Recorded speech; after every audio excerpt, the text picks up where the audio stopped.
Are you a business owner or entrepreneur who's had great success in the business world, and now you want to launch a speaking career to share your message with the world? If that's you, then listen up.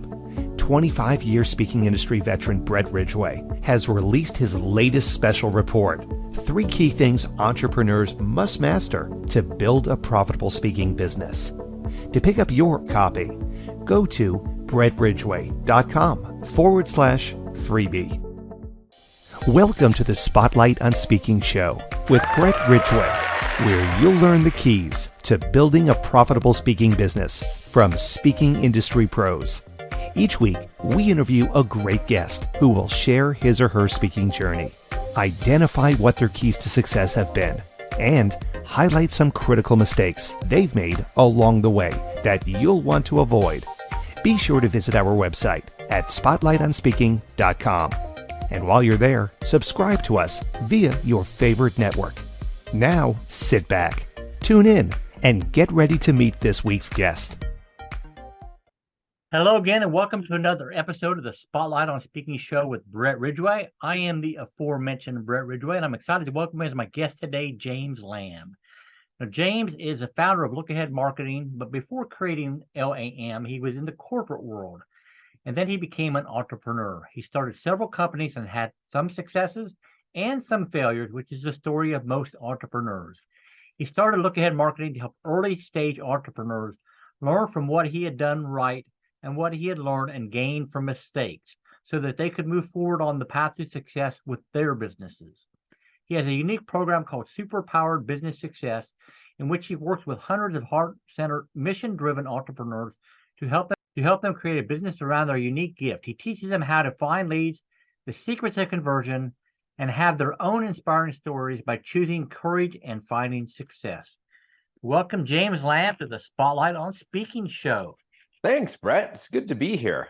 You've been bugging me to sign on for months now. Well, I know you're a busy man. Sometimes we just have to be persistent. So persistence does pay off in any business endeavor, correct? That is very true, my friend. We were just chatting, and your clients don't exactly what I know, but it's an interesting question because you asked, did you hit your goal? And the answer that I said is no, I didn't.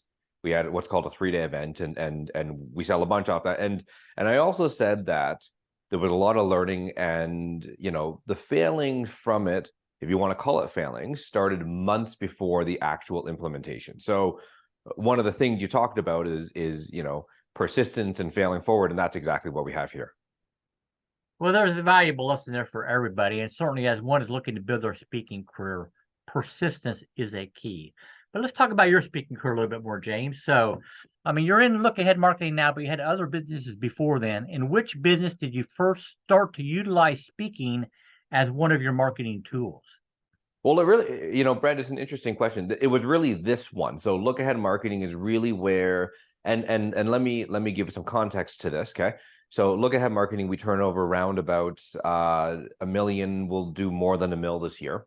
And this is by far the most successful business we've had, and a bunch of it is because of that speaking engagement, right? So I used to there's 2 other businesses that come to mind when I look back. So there's teaching people how to use their camera, Learn Photography Company, which we just sold in 2023, and also what's called Be Social YYC, which is essentially a marketing agency that I half owned. And the reason why I'm talking about this is this. The photography company, we never really scaled properly because we didn't speak. And the marketing agency, we actually tried to actively run away from work.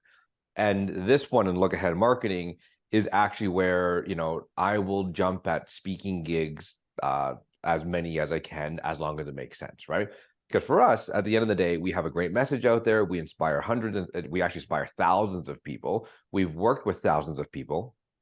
And most people show up when we first speak. So coming up this fall, we've got 2 opportunities coming up, and looking forward to them. So in my mind, James, there are 3 primary types of speakers. One is a keynote speaker. One is what I call the platform seller, which I certainly know you play in that world. Mm-hmm. And then the third is the business builder speaker, which honestly, everybody should be a speaker to help build their business. So, have you ever done keynoting number one? And I want to talk a little bit more about the platform selling world, but answer that first question. Sure. I was just invited on my first one. It's actually pretty cool. So it's a pretty cathartic moment because we've never been invited as the keynote speaker to anything before until 3 months ago. So, when you get on stage, how do you determine how you can best, let's just say, resonate with that audience? So, I mean, what are the keys to success from your perspective as to how to truly build rapport and make sure that the message you would like to deliver is the best fit for the people in the crowd? Oh, that's a great question. So one of the things we make sure we do is pre-event, I make sure that the crowd is my crowd. I've actually spoken on stage. This is a virtual stage at a crowd that was not my crowd, and it was the most awkward 45 minutes I have ever had. And I don't know if you've covered this or not, Brett. It was like normally I can just talk and talk and talk and talk. For that 45 minutes, like the minutes took forever to go by. So number one, we make sure that it's our crowd, first of all. Second of all, and this is a trick that I learned from Suzanne Evans. You know, you and I both know Suzanne's pretty big in our space. She is one of the most talented speakers that I know. And the reason why I'm telling you this is before I used to come in with, you know, like kind of a 45 minute, I had an hour, 45 minute, I had an hour, I had an hour 15, I had an hour and a half version of a talk that I would deliver. And I would get pretty good conversions. And one of the things she said was, you know, try reading the crowd better about what you need to do and what you need to set down. And so that's where I really have developed, and I think is one of the best pieces of advice for people getting into this, is being able to read the crowd and not forcing yourself to rush through the content based on timing. If you can build a bridge with the crowd and listen and read for that crowd, it makes a huge difference. So, you know, I'll give you an example. We sell $97 tickets towards one of our 3-day events. We call it Courage to Launch. It's where online coaches and online healers come together to network, to build their businesses, and to really launch the businesses of their dreams. So we sell tickets to that. They're $97. They're not expensive. In one stage, I actually paid $5,000 to make this mistake. So in one stage, I got up in front of about 100 people, delivered my message. Everybody was cheering, everybody was clapping, and I moved only 15 tickets. So we end up losing a bunch of money on that particular stage. On the other one, and so that was a great wake-up call. So that was a great wake-up call to be able to read the crowd, to be able to read what was going on. And so from that, I was able to adapt, and same content, same offer, and converted about 70% of the group next time. So the big difference here is being able to organically read the crowd and figure out what they're interested in, being able, and you're not changing the content. The content's fundamentally the same. You're just talking at their level, you're re-explaining things, you're showing them some statistics, or maybe showing them some case studies about, you know, what you do, how you do it, and why they should care, and why this is such a great opportunity for them. So you talk about reading the crowd. You know, when you're sitting or standing up on that stage and there's bright lights shining in your eyes or whatever, how can you really determine if your message is resonating and you need to switch gears in some way? It's a great question. So I am very interactive with the crowd. So I'm talking an N=1 perspective, Brett, and I think you have a better perspective, or a more grounded perspective. I always see who's tracking in the crowd. The other thing is, if I'm on a physical stage, I will actually come off the physical stage if I actually get an opportunity, and to make sure that people are coming in and following and watching and tracking is one of the things that I'm really, really good about. You can, you know, it doesn't take a rocket scientist, I think, to see when you start losing the crowd, when you have people pulling out their phones, when they start scrolling on social media, you know, when they have the glazed over look, when they have, you know, and you know, I'm doing it on YouTube, so if you're podcasting, you can't see it, but I have the cheek on one hand resting and kind of like the glazed over look, you know you've lost them. So, and it could be for a number of reasons, right? It could be for the content, it could be the way you're delivering, it could be not the right crowd. I talked about that earlier. So there's many, many different reasons for that. And I think it's one of the hallmarks of being able to say, my stuff isn't landing, wrap up and let's move on. Does that make sense? So you talked earlier, James, about different lengths of speeches and being able to adapt to however long you have to present. So what's the best advice you might have for a new speaker as how to properly, let's just say, modularize their speech? I always think you should be able to talk on 5 different things. And I don't mean 5 different topics. Please scrub that from your belief system right away. What I'm talking about, you have a specialty that you speak about. How can you break it up into 5 different points? So I run a signature course called Superpowered Business Success. It's 12 weeks. And we do this inside the course, but let me give you the Coles Notes version, and you'd have to break it down yourself. We talk about the 3 W's. The 3 W's stand for the 3 what's. What must be true in order for you to achieve the transformation of what you're selling? For example, I talk about helping online coaches and healers build a real business through email marketing and using joint ventures. That's basically fundamentally it. The 3 things that must be true are: you have to have an offer that converts. You need to have a message that resonates, and your marketing must work. Now, it goes way beyond that, right? For example, you can say you have to have a follow-up system. You need to have the right mindset in order to succeed. You need to have the right framework and technology in order to thrive. Now, those last few aren't really my jam, and they are true. So the question you have to ask yourself is the transformation in the thing that you are selling. What's the baseline coming in? What are some things that must be true? Now, if you can build a story about 15 minutes per point, that's one of the best things. You can add and take away different points depending on your crowd, depending on your mood. And this is the great thing about reading a crowd, is you're able to figure out where they are, and you can add and you can deliver the most what needs to be delivered at the time. All right. So you mentioned earlier that you got your first keynote presentation coming up. Congratulations on that, by the way. So in the platform selling world, it's fairly easy, obviously, to measure how successful a speech is. How are you going to measure the success of a keynote presentation? That's an excellent question, Brett. The answer is I haven't done it yet, so I'm not sure. What the way I would see it going is a twofold. So there's the actual keynote presentation, and there's also post keynote presentation. Mm-hmm. And the keynote presentation, the metrics that in this world we talk about are things like opt-ins, who's joined your list, who's actually attending a workshop or a 5-day challenge that I would be putting on right afterwards to make sure we get those people in and moved on. I think the really interesting thing is how you leverage this opportunity. I think that makes more sense as a question. And the reason why I'm saying this is, it's great to be a keynote speaker, and most people would be thrilled, and I am thrilled, don't get me wrong. And there's more keynote speaking opportunities out there. If you can demonstrate great traction with the crowd, if you can work together with the other speakers there, if you can work with the organizer, I think one of the things that's really amazing is the ability to leverage off that to search for other opportunities, both speaking and keynote opportunities, in order to spread your message. One of the, and it sounds so weird, one of the safest things you can do for marketing is become a great speaker. When you become a great speaker, opportunities come in droves, right? Because you make money on your engagements, which means organizers are looking for people to sponsor, quote unquote sponsor, or basically pay for their way onto stage. And it all comes down to being able to have something that's engaging, and also something that's engaging, and also something that works. You talked about the pay-to-play model that you have utilized in the past, and you had a failure at it, you've had success at it, or whatever. What advice would you give new speakers as to when it is the appropriate time to consider looking at pay-to-play? Oh, good question.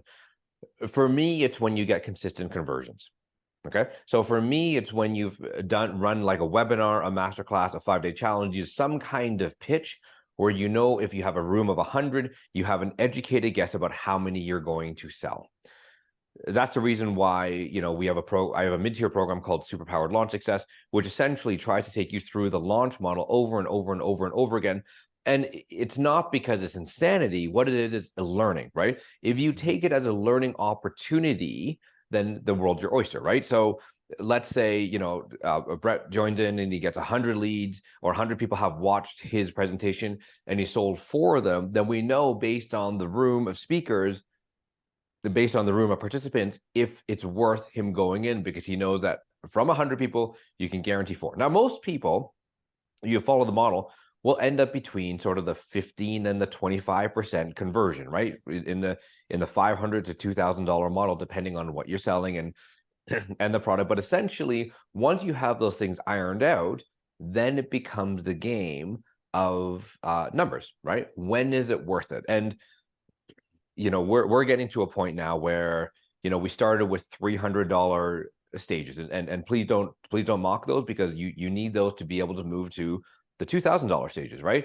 And you need those stages to get to the 5,000. And now we're starting to pay for, we have two $19,000 physical stages coming up at the end of the year, and quite frankly, we're going to make our money back and way more. And again, it's about knowing your business. So it's not just about knowing the conversions, but also in my model, I mentioned Superpowered Business Success, Superpowered Launch Success, two separate programs. One ascends from the other, and I know my ascension rates. So we're making more money than just the front end. And that's a really, really important point. Definitely. So if you're giving advice to a new speaker, James, and let's say it's in the platform selling world, it doesn't matter whether it's pay to play or whether it's an invitation type situation, what would maybe your top 3 tips for building a successful speaking business be for a new speaker? Ooh, good question.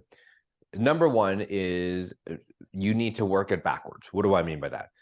You need to understand what you're selling, and then the content you're speaking about needs to relate to that. And I'm going to be very clear about this, right? A lot of people try to, a lot of people when they first start, Brett, and this is actually, I'm right on this one. They try to speak to the audience from a form of credibility, from a form of, you should listen to me because I'm an expert. And I think what it really has to do is we really have to figure out what we're selling and work it backwards so the crowd is enticed by you. Just showing up and saying, you're a coach on this, or you own a business that does this, it provides enough credibility already. And the imposter syndrome sometimes is what holds us back. So number 1 is we need to work backward from what we're actually trying to sell.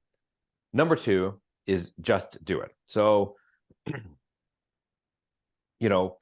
I talk in my world about 3 things that make businesses successful. They are the right strategy.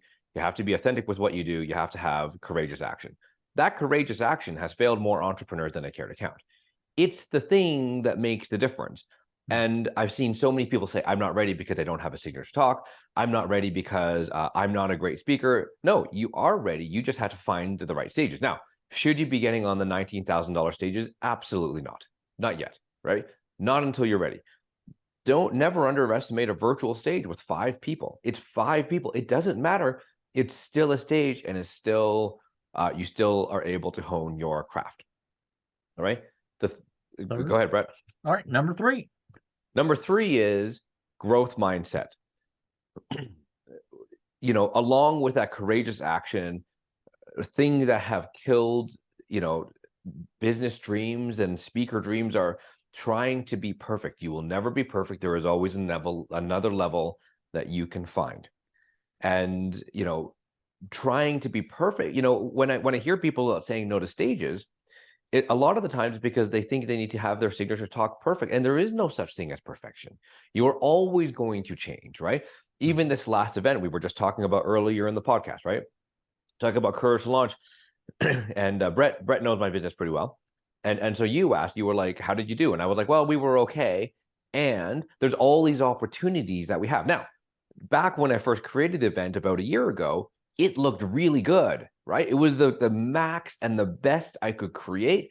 Now I have a higher ceiling because I know myself better and I know my people better. So you were always recreating. Now, there is a growth mindset piece that needs to be established where you say you're going to do your best and leave it at that. So those are the 3 things that I would say. Number 1 is look backwards, work backwards, so you can design the right talk towards selling something. Number 2, find courageous action, get on the actual stages that would help. And number 3 is the growth mindset to believe that you are always capable of doing more. Such great advice, James. I do have a couple other questions I want to ask you, but before we do, let's take a quick break for a word from our sponsor. Are you a business owner or entrepreneur who's had great success in the business world, and now you want to launch a speaking career to share your message with the world? If that's you, Then listen up. 25-year speaking industry veteran Brett Ridgway has released his latest special report, 3 key things entrepreneurs must master to build a profitable speaking business. To pick up your copy, go to brettridgway.com/freebie. And we are back with the Spotlight on Speaking Show. And my guest this episode is James Lam. And James is a coach for entrepreneurs, healers, and others who have a message they want to get out with the world, and they need help in doing that. And he's fantastic at doing that, certainly. So one of my favorite questions to ask James is, all right, it's bare your soul minute here, and maybe tell me a mistake or two that you made somewhere along the way that was embarrassing at the time, but a valuable lesson learned and something you would certainly advise aspiring speakers not to do. I remember, so there's been one speaking spot that has gone just what I would say disastrously. It's not even bad, it's disastrously. And it happened about a year ago. And I'm part of a larger group of joint venture partners called JVMM. And everybody in there is 6, 7, 8, 9 level figure entrepreneur. So I am probably mid-tier at best, I would say. And I remember one of the big shots coming in to say, would you do a talk to my group? And I did not have the right grounding. I didn't know who her group was. It was a 45-minute talk. And I went in there. And when I go in there, I work with online healers and coaches. There was a bunch of professional salespeople there selling life insurance. What in the world am I going to talk to them about? And so I got through it, and it wasn't pleasant. It was actually pretty awful. And the reason why I'm telling you this is because, be okay with being really good at certain things, and also be okay with acknowledging that we have limits and not every stage is going to shine. And if you change your message for the stage, it never really works, right? If you change your message for the audience, it never really works because you never end up improving. So you were going to select the right audience for what you want to speak with. And I will tell you this. So, yes, I know a lot about business. Yes, pragmatically, I know about how to launch and market and message and things like this. I end up going to mindset stuff, which is still valuable. And every minute just felt painful, Brett. So I will never do that again. So essentially, make sure the stage is right for you. And if you have an inkling it's not, I probably wouldn't go, especially in the beginning level. So that raises a question in my mind, and that is, how much would you tweak, if ever, a speech to better fit the audience? And the answer may be never in your situation, but I mean, there's a lot of people that say, James, you need to really study the crowd and tweak your speech to make it more resonating with them. Well, that's an interesting question, because now I look like a hypocrite. And let me see if I can explain both sides. Earlier in the conversation, we were talking about reading the crowd and changing what you need to know, right? Now I'm saying don't change whatever you do. And you're probably like, you who are listening or watching are probably like, what in the world is James talking about? He doesn't know what he's talking about. Okay. It's an interesting question. So, I think what it is more based on is you need to be in the right industry. You need to have the right target market, but the target market may be motivated differently or educated differently. What do I mean by that when you change? So the rule number 1 is make sure you're speaking to your target market. Do not deviate from that. That's a terrible idea. Okay.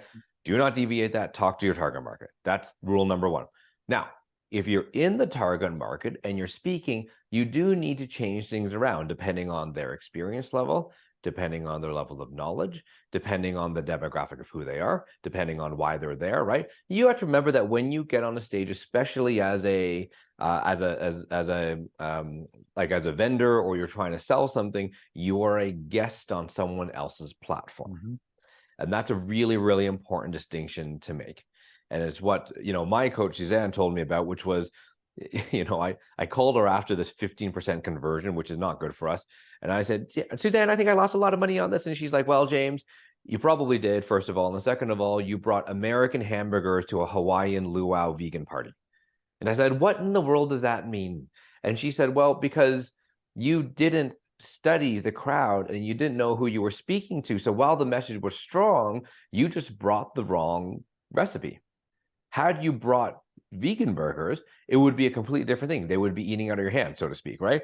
But because you didn't listen to the crowd and you didn't take time to just appreciate who they were, that's why it failed. And it's been such a great lesson to be able to do that. So again, those two rules. Number one is you want to make sure you are talking to your target market. Do not accept anything that's not outside of your target market, okay? Number two is when you are speaking to your target market, make allowances for taking more time, more explanation, be a little bit more organic, and be engaging with the crowd and really feel what they want to listen to. So in a platform selling situation where there's a multiple speaker event, and I've been to hundreds of them, what speaking slot do you prefer? Are you a morning person, an afternoon person, a first day, a second day, an after lunch, before dinner? What slot do you like to pick if you have a choice? This is a great question, and the answer is, I'm sure Brett has better answers than this. I really like the first option. I really like the as earlier that I can speak, the better it is, because there's more people there. In my opinion, there's more people there. Mm-hmm. And they're more open to offers, especially if I'm making an offer of some type, and they're more engaged. Now, there are rules. I know, I don't remember her name right now, but she's big in the world, and she says you should have the last one. That's the only one, and I don't really understand the reason why. So from my experience, my wisdom, my perspective, I always like the first one, and there's so many things I don't know about this. That's what I would go with. Yeah, I would say that if a person is a true professional and they have really crafted their message and their offer and everything, they can make any speaking slot work. So, initially out of the gate, you're going to pay your dues. You're probably going to get the less than optimal speaking slots at a multi-speaker event. But understand it's part of the process. And then eventually, if you get good, you have more say into what speaking slot you're going to get. But if you're a true professional, you can make any of them work. So that being said, I want to give you a couple minutes, James, to tell people a little bit more about what you do. I know you have a freebie available that they can go get. So how do they get involved in your world if they so choose? Yes. So I work with new and trying to build businesses, online coaches and healers, and course creators. That's my jam, and I do a really good job of it. So we typically do a lot of live group programs. That's where we shine. So if that's something you're trying to build, or you're having trouble getting your message down, or you're having trouble finding your marketing, or you're spending hours and hours on social media and not getting any results, you need to speak to me, quite frankly, and we'll make it easier, because you don't need to spend hours on social media. It's a terrible idea, and I see it all the time. Okay. What I would like you to do, we always have something going on. So there's a couple addresses. One of them is absolutely go to lookaheadmarketing.com. That's lookaheadmarketing.com. And Brett's going to put in the notes /freebie, FREEBIE. And we always have a freebie. Right now it's 5 fast and easy hacks to make big money from small lists. So a lot of the times in the coaching world, in the healing world, we always talk about list size, and we always talk about, the fact that you need to have 20,000 people to make cash on demand and all these things. And the honest to God truth is it's not true. There's so many different ways that we can make money, and you're just looking at it not quite the right way. So that's one of the things. Normally, we have always a free event if you want to come work together with me at a free workshop or at a free 5-day challenge. It just depends on what we have going on, what time you listen to this, what time you download the freebie, right? And so my encouragement is to come and join me, because a lot of times on these workshops, Brett knows this better than anybody else, we work with people on the call. It's one of the greatest things that we can do. So again, lookaheadmarketing.com /freebie, FREEBIE. All right, super. Well, I want to thank James for being my guest on this episode of the Spotlight on Speaking show with Brett Ridgway. As always, I thank everybody out there for listening or watching. And if you haven't yet been, go to spotlightonspeaking.com, register with your favorite service there to be notified of upcoming episodes. And as always, I wish you the greatest of success in all that you do. And may this year be your greatest year yet. Take care, everybody. Bye-bye. This has been the Spotlight on Speaking show with Brett Ridgway. Be sure to join us every week as we interview speaking industry pros and have them share their best tips for building a profitable speaking business. Until next week, thank you for tuning in, and remember to visit our website at spotlightonspeaking.com so you can enjoy even more great episodes like this one. While you're here, be sure to subscribe via your favorite network. We look forward to seeing you next time on the Spotlight on Speaking show. Until then, Our sincere best wishes to you for the greatest of success as you work to build your own profitable speaking business.